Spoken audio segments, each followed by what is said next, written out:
is Hollywood and CBS presenting forecast number 4. Herbert Marshall, directed by Alfred Hitchcock in the first program of a proposed new series entitled Suspense.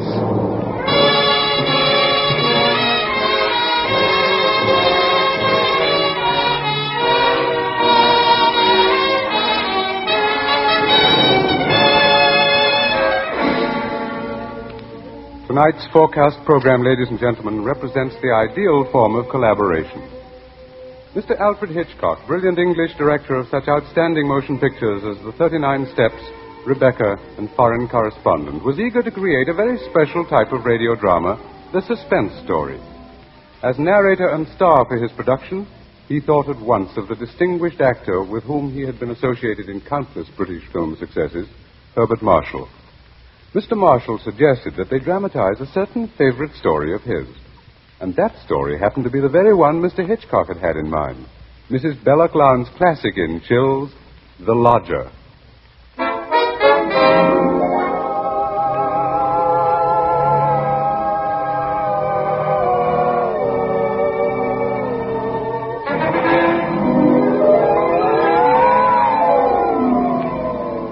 The Lodger is a work of fiction which springs from recorded fact.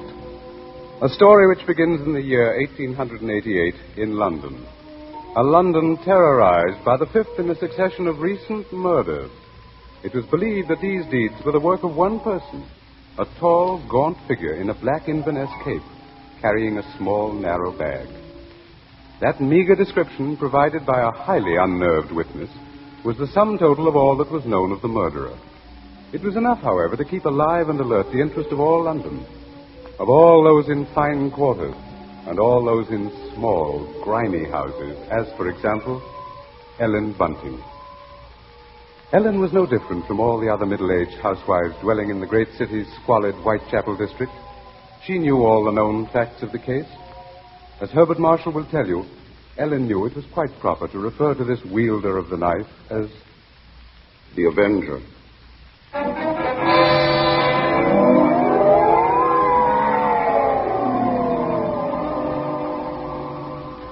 Of course, Ellen Bunting was far more concerned with her personal problems than with thoughts of the Avenger. Yet the case of that strange, elusive killer quite often forced all other matters from her mind. There was that mad, meaningless scheme he seemed to follow. All his victims, for example, had been women. All had been young, attractive, and, oddly enough, blonde. But Ellen could no more understand the motive for his brutal slashings than could the police. This night, she and her husband, Robert Bunting, sat before their fireplace reading the newspaper account of the latest murder. The Avenger had struck again.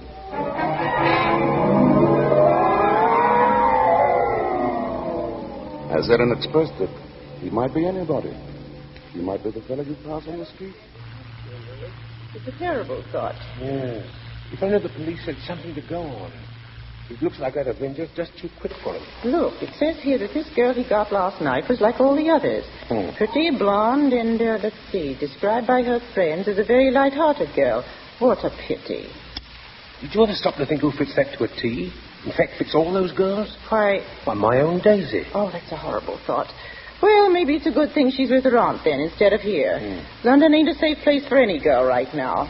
Just the same, I can't help thinking how fine it'll be to have her back in him. Now, Bunting, you know that Daisy seems just as much my own daughter as she is yours.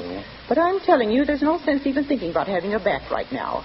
We just can't afford it. Oh, I know that, Ellen. Only, well, maybe we could manage it some way. How? Haven't I scrimped myself half crazy trying to keep us going? But you don't care about that, do you? No, your Daisy's more important to you than I am. No, Ellen, that don't sound like you. I can't help if it don't.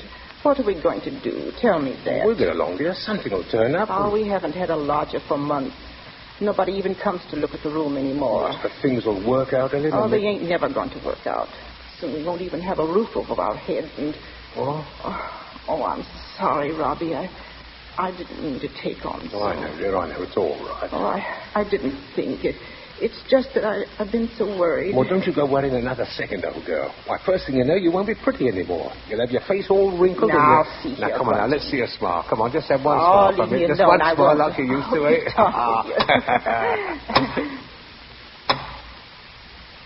Who do you suppose that could be? A late visitors. Bunting, do you think it could be somebody looking for rooms? Well, it might be. Want me to go to the door? No, I'll go. Oh. You just stay here. Yes, all right. Now, be sure you get a good look at the rooms before you let them in, dear.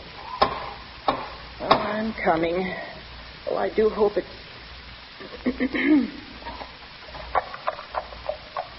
Yes, sir? Is it not true that you let lodgings? Yes, sir. Won't you come in, sir? Thank you. Could I take your cape, sir? There's no need. Now, I'm looking for a quiet room. It must be quiet. Oh, we have that, sir. Above all, our house is quiet. Your bag, sir. May I take it? No, I'll hold it. You'll be so good as to show me the room, please. Oh, yes, sir. It's right up these stairs, sir. This way. Thank you. You see, sir, there's just my husband and me here, and we're ever so quiet, and I'm sure you'll find this room to your liking, sir. Here we are. Now, I'll just light the gas. There. Mm-hmm. Very good. It is pleasant, isn't it, sir? And there's not many rooms with such pretty pictures, are there now? We've had them in the family for years, sir, and... Pictures interest me very little. You see, what really impresses me about the room is the very simplicity of it, the bareness. Yes, sir. It's not at all crowded, is it? It will be quite suitable, Mrs. Bunting. Mrs. Bunting. You see, I could do a great deal of studying in my book here, the Holy Bible. Yes, sir. Please, sir, let me help with your luggage. No, don't touch it. Oh, but I only wish to... Oh, you only wish to help, of course. You must forgive me, Mrs. Bunting. It's just that I'm so very weary. Of course, sir. He bringeth them to their desired haven. Beautiful words, Mrs. Bunting. Indeed they are, sir. And now at last I have found my haven of rest. Yes, sir. Then you'll be taking the room. Let us see now. What are you going to charge me? With attendance, mind. I shall be staying in most of the time, and I shall be wanting meals. Oh, we can see to that. Then does 30 shillings a week suit you? 30? Why, yes, sir. Yes, sir, that will be quite all right. Good, and I shall pay you in advance. My name is Sleuth, Mrs. Bunting. Mr. Sleuth. Sleuth. Think of a hound, Mrs. Bunting, and you'll never forget my name. 23, 4, 30 shillings. Thank you, sir. And I think I should enjoy a little light supper now, Mrs. Bunting. Bread and butter, perhaps. Could you arrange that? Well, certainly, sir. I'll do that now. And if you'd be requiring any beer or spirits... Certainly not. Oh, sir. What did I say? I thought you understood me, Mrs. Bunting, and I had hoped that you and your husband were abstainers. But we are, sir. We don't keep nothing about. I would have had to go out and... Of course. Oh, I'm sorry, Mrs. Bunting. I fear I spoke sharply. I don't wish you to think me rude. After all, you've been so kind. Consider it. I hope I know a gentleman when I see one. Thank you very much. Now, I'll just hurry with your supper.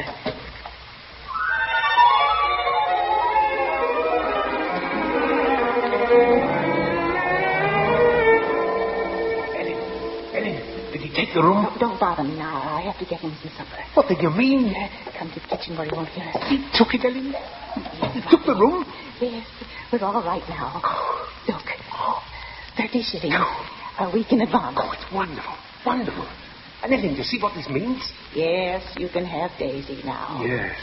Here, Bunting, warm that teapot and put some tea leaves in. Righto. Yeah, do you know something, old girl? We're not going to worry too much about Daisy being in danger of that Avenger fella. Whatever do you mean, Robert? Well, she's not a girl who takes a drink, you know. What's that to do with it, please? Oh, something I read in the paper while he was upstairs with the gentleman. They just found out that every one of the Avenger's victims had been drinking. They figured he must be some kind of a rabid abstainer. What a peculiar chap. Now hurry, Bunting, please. Yes. Two thoughts only governed Ellen's mind. The lodger's light supper and her own good fortune at having such a lodger. Mr. Sleuth was an eccentric sort, but then he was such a gentleman, so quiet, so very religiously inclined. She started up a staircase to Mr. Sleuth's room, her husband at her side. Won't be long to be safe, though, once Grace is back in London, eh? We'll see she stays closer in the house. Well, I'll be downstairs. Hurry up with his supper, old girl. She has cast down many wounded from her. Yea, many strong men have been slain by her. Come in. And to know the wickedness of folly. Why, Mr. Yes? What is it? Those pictures. Those pretty girls. You've turned all their faces to the wall.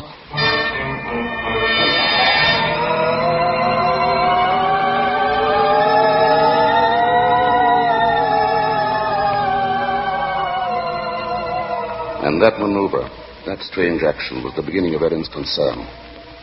Soon there came to her a recollection of the Black Inverness Cape, the small, narrow bag, the urgent matter of alcoholic drink.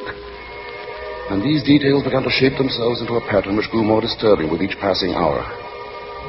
The day following, the lodger did not leave the upstairs room once, nor did he leave the next day. And the oddness of this took its place in the pattern. Then, too, the approaching arrival of Daisy, her stepdaughter, added to her concern. On the second night, her sleep was restless with vague, horrifying images. And so when she heard the first stealthy footsteps outside her bedroom, she was instantly awake. Tensely, she followed those steps down the stairs, down the hallway.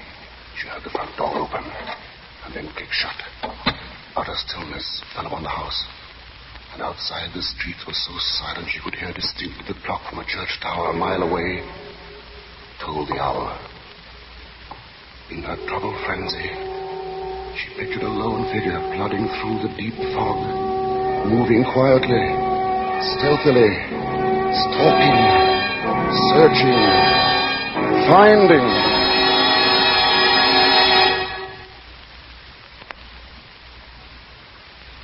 When, soon after she heard the lodger return, she sought to quiet the horrible dread which had possessed her. She assured herself that Daisy's arrival that day was no cause for alarm. Now she reasoned, how could there be anything really evil about so religious a gentleman as Mr. Sleuth? But for her there was no more sleep, merely a tormented state of half-consciousness, a state which suddenly dropped from her shortly after daybreak.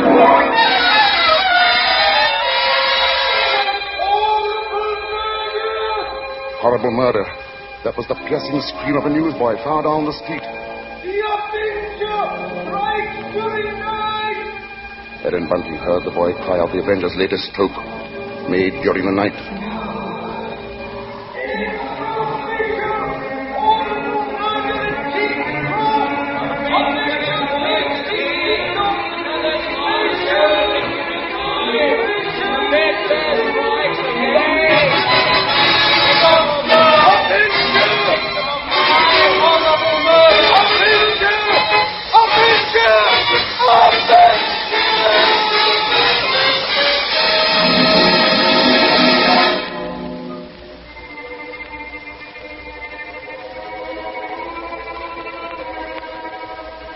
Ellen's first glimpse that morning of the grey-faced lodger brought the sleepless night's warm terror full to the surface.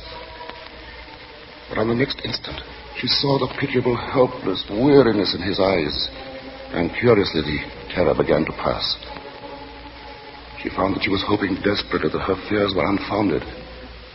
Earlier, she had determined to tell Bunting of the awful convictions in her mind. Now, however, she felt she must be certain before she spoke to a soul. She knew there was one thing she must examine. That was the lodger's single piece of luggage. She'd thought of it often. What could it hold? Not much in the way of clothing, surely. It was too small, too narrow. It was more like a case. A case for a knife.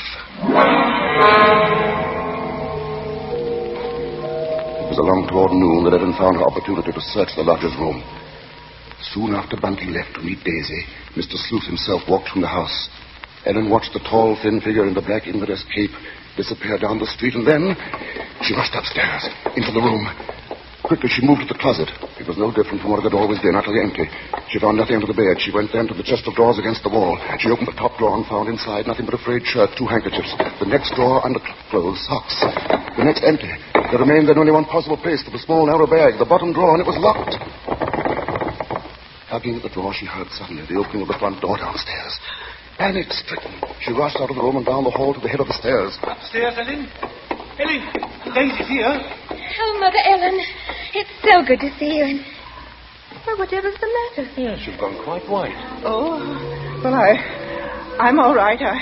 I wasn't expecting you so soon. Oh, you don't know how fine it is to be back, Mother Ellen. Oh, the country's all right in its way, but there's nothing like London now, is there? No, there isn't. But as long as that Avenger's about, I can see we're going to have to do something about these blonde locks, eh, Ellen? Oh, don't worry about that. I'll dye 'em maybe, or just pin 'em under my hat. Daisy, I might as well get you settled. Oh, now, Father, isn't that just like her? She's straight to the point, and no point. Boy, I'll bet a sixpence you'll have a dust cloth in your hair before you've got your coat off. Mr. Sleuth. Mrs. Bunting, I see my door is open. Oh, we were just leaving, so we... Does this mean that all of you have been in my room? Oh, not at all, sir. What must I do? Keep it locked? But you see, sir, I was just tidying up a bit, and Mr. Bunting, he brought his daughter up, sir. She just arrived. This is Daisy, sir.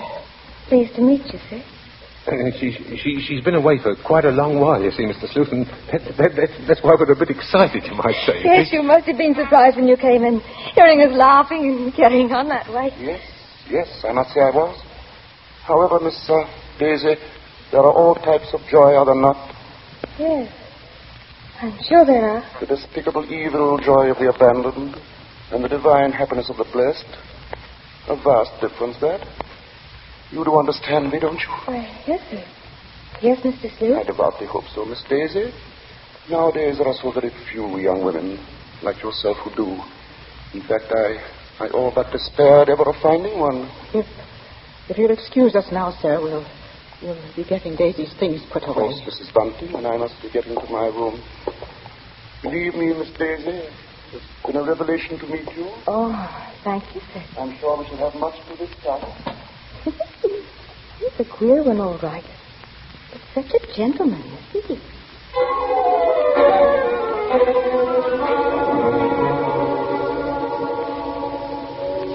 At that moment, Ellen had been determined to pour out her terrible knowledge, and then the moment passed by.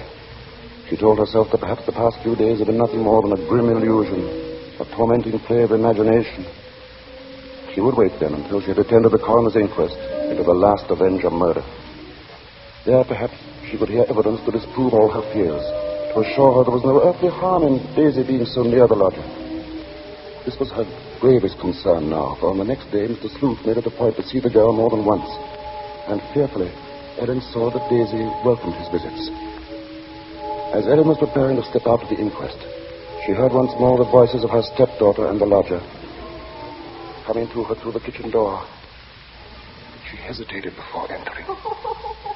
Tense, strangely apprehensive. I do believe this is it. I've never known a gentleman with such funny ideas. Oh, Mother Ellen, you should hear what Mr. Sleuth was just saying. Perhaps, Daisy, you would excuse yourself. He thinks people, and especially girls, should spend all their time praying. I sought to explain, Mrs. Bunting, that all women are placed on this earth filled with evil.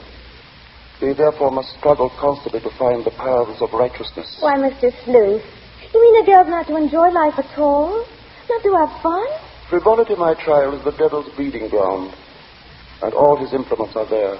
Temptation, pleasure, wine. Oh, that's crazy.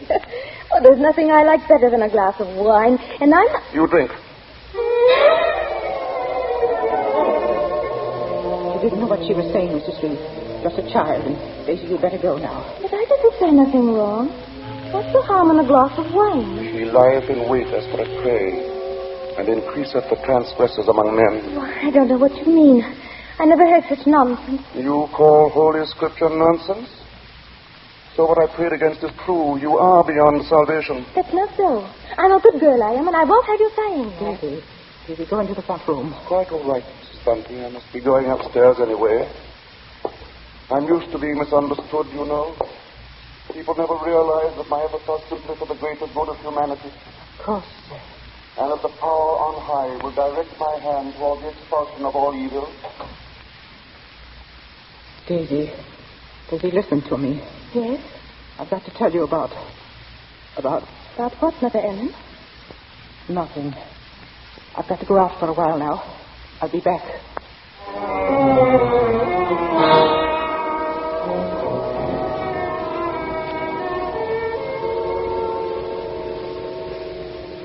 The moment to reveal the secret horror had come again and passed. Ellen's sudden recollection of Mr. Sleuth as he stood in the doorway had overwhelmed her. She must give him this last chance, this last frantic search for disproving evidence, this trip to the inquest. If that chance should fail, then she would tell Bunting or the police. So with the knowledge that Bunting was left in the house to look after Daisy, she boarded the underground train bound for the coroner's court.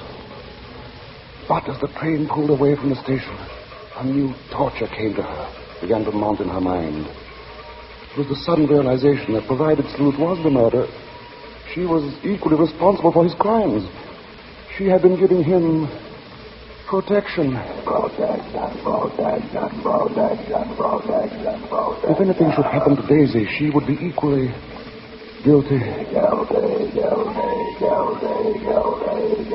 Fully as guilty as the Avenger.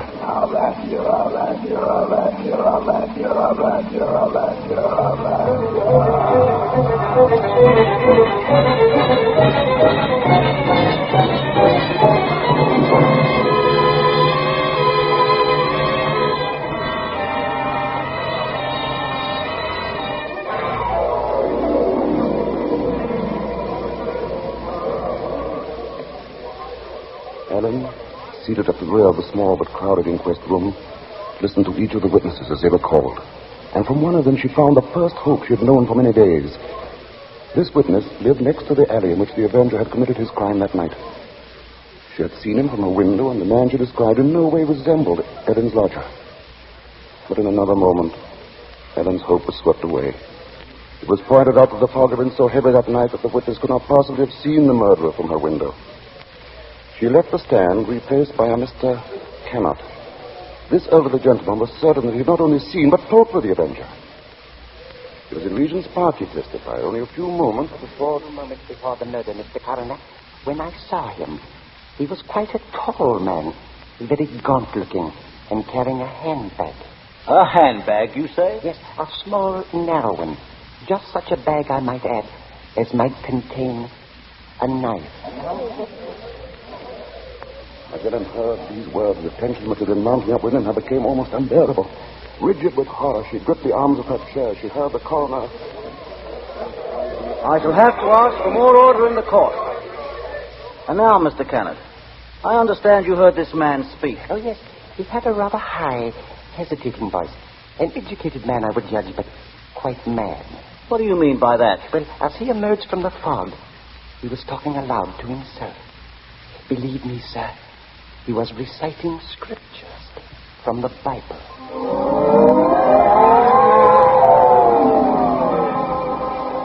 Scriptures from the Bible. Horrified, Ellen rose from her seat, only half hearing the confusion about her.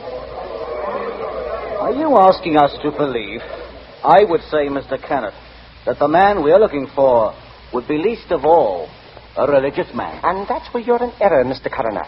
The religious note is the very key to the case. Very interesting.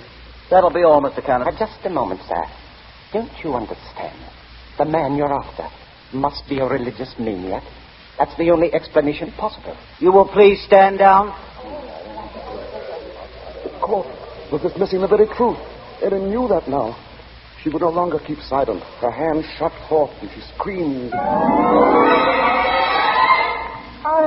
I want to say... Ellen Bunting, on the verge of speaking, fainted. And then, when she was revived a few moments later, she said nothing. Her brain was in too great a turmoil, her nerves too sharp. Like one in a dream, she allowed herself to be led from the courtroom. The voices of spectators were only vague sounds to her. She was going to say something. Yes, it was hysterics. Yeah, that bit about the knife. Yeah, the knife. The knife. The knife. As Ellen Bunting proceeded homeward, the remarks from the spectators remained in her mind. She heard them over and over. That bit about the knife. Such a bag as might contain a knife. We'll see she stays close in the house, eh? No harm in being safe. Direct my hand toward the expulsion of all evil. Expulsion of all evil. What's the harm in a glass of wine? I didn't say nothing wrong.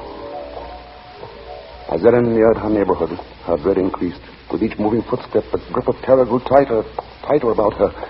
She moved faster. Before she was in time, she was 2 streets away from the house. Then one. Then she saw Bunting. Sharply, like the thrust of a knife, she realized what this meant. Daisy was left alone with the lodger.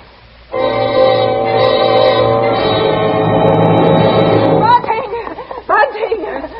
What is it? Oh, Bunting, tell me, Bunting. Where's Daisy? Where is she? I say, where? Why, at home. Oh, listen to me. Try to understand. Sleuth is the Avenger. What are you saying? Oh, lodger, he's the Avenger, Bunting. Oh, but there's no time for that. Daisy's in danger. Hurry! Hurry! Yes. Daisy! Daisy!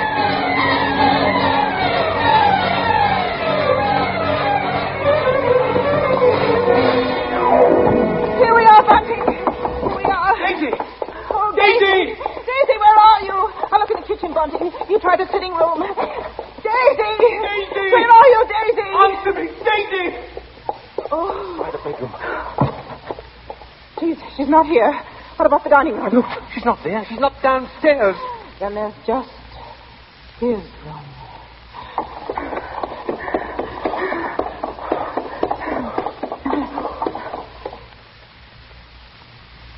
Go on. Open the door.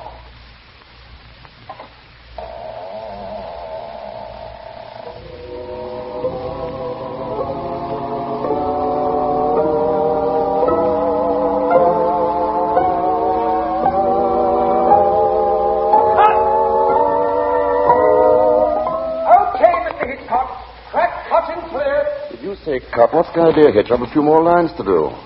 As Mr. Marshall, the narrator, you have, not as Mr. Sleuth, the lodger. Hitch, you can't stop the play right here. It isn't fair, you know. Why isn't it, Bart? What more is there to say? But Mr. Hitchcock, won't people want to know what Bunting and me found in the room? All right, Ellen. What precisely did you find? Well, nothing, sir. There. You see? Nothing. No lodger, no Bible. And that locked dresser drawer. What about that? We unlocked it, sir. And what was in it? Nothing, sir. You are certain, Mrs. Bunting? Oh, you gave me quite a turn, Mr. Mr. Marshall. Yes, sir, I'm sure, sir. There was nothing. Oh, begging your pardon, Mr. Hitchcock, but don't you think we'd better just mention about Daisy? I don't know, Bunting. What do you think we ought to say? Oh, just that the reason she wasn't in the house when Ellen and me got there was, well, she'd gone out for a walk, that's all. Did she enjoy it? Oh, very much, sir. Made it to King's Cross and back in just under an hour, sir. Splendid time, Bunting. Well, there you are, Bart. There's the story. Now, wait a minute, Mr. Hitchcock. You can't do that. That's not the story. Of course it's not. Now, look here, Hitch. Here's the fellow who composed and conducted all our music, Wilbur Hatch. He wants to know about this, too. Everybody does. All right, Bart. What is it they want to know? What became of Mr. Sleuth? Oh, him. Why, he left that afternoon. They never saw him again. And now I think we ought to say something about the Columbia forecast Mr. Hitchcock, so far. sir, will you please... Stop him, Mr. Marshall. Hitch, listen to me. Yes? What is it? They want to know when the Avenger finally was caught. Oh, well, let me ask you something, Bart. Are you acquainted with Loretta Young? Yes, what's that got to do with it? Well, in next week's Columbia preview series, Miss Young will take the starring role in the drama of an American Red Cross nurse. That's good news, isn't it? Oh, that's great. But now listen, Hitch. You've just got to tell that audience exactly when and how Mr. Sleuth was caught. Caught? Why on earth should he be caught? Why? Well, he was the Avenger, wasn't he? Was he?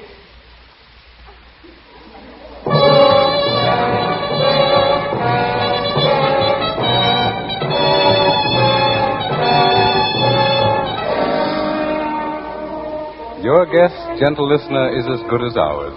Even Mrs. Belloc Lowndes, who wrote the novel, isn't entirely sure. For his masterful direction, our thanks to Alfred Hitchcock, whose latest pictures are David O. Selznick's Rebecca and Walter Wanger's Foreign Correspondent. For his superb characterization of Mr. Sleuth, our thanks to Herbert Marshall. And our thanks to the outstanding British character actor who tonight portrayed the role of Bunting, Edmund Gwen.